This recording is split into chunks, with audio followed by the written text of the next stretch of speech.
San Diego State College Republicans are one of many student groups that have signed a letter to Donald Trump asking him to roll back temporary worker programs for foreign nationals. Here to talk more about the letter and the group is the president of the SDSU chapter, Oliver Krvaric.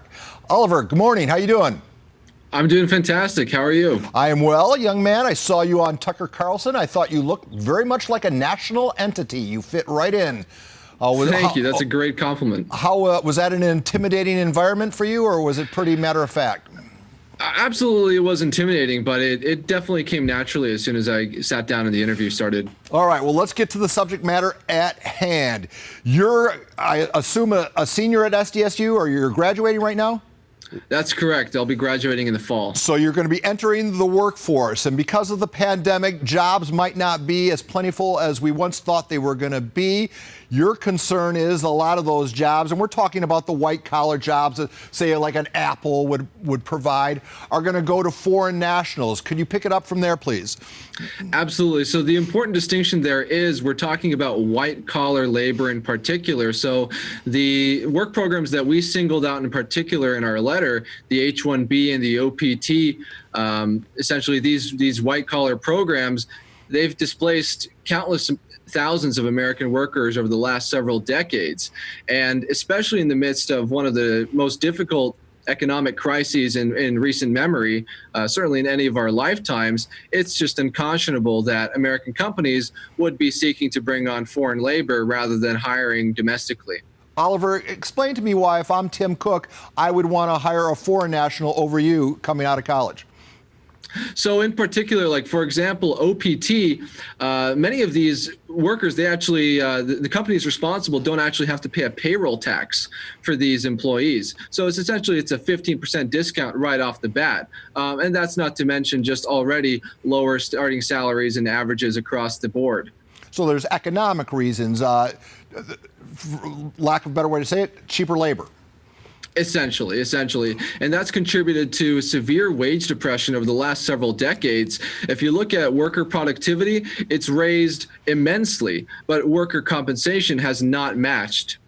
So you're reaching out to the president, who, when he was running for office, this was one of his issues. He was going to America first, America first. 4 years later, do you feel like the president has honored that America first as it relates to this topic?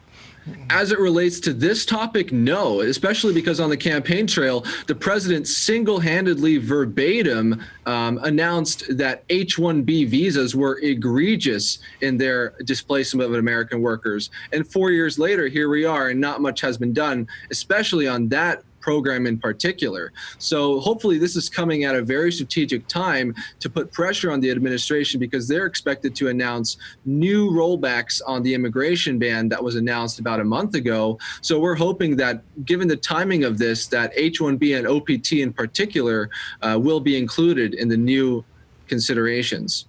Oliver, I'd be interested to know what the blowback has been since your national TV appearance, since the letter. You see what happens to the president when he talks about issues like this as it relates to restricting immigration. You're immediately branded in a negative light.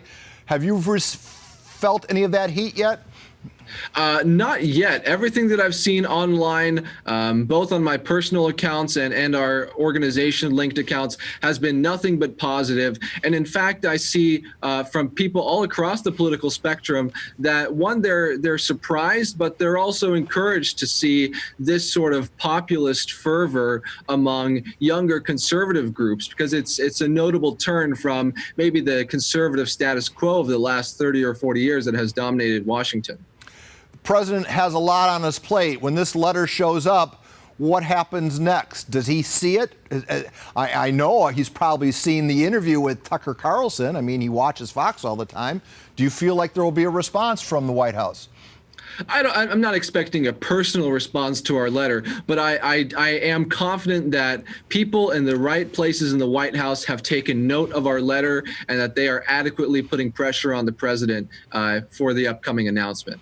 So let me make you king for a day. How would you handle it? Do you shut down all foreign national visas for a period of time, indefinitely, forever? How do you play this? So one of the more important things to note is that all of the arguments in favor of rolling back these guest worker programs during this time of crisis, they also apply to peacetime, if I can use that term.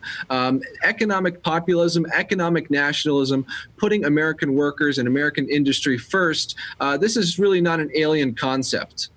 Hey, can we just swing just off on a kind of a tangent here as it relates to the college education? Please, please. You went to San Diego State. I don't mean this an indictment of our home university, certainly, but do you feel like what you paid for your college education, do you feel like you got what you paid for?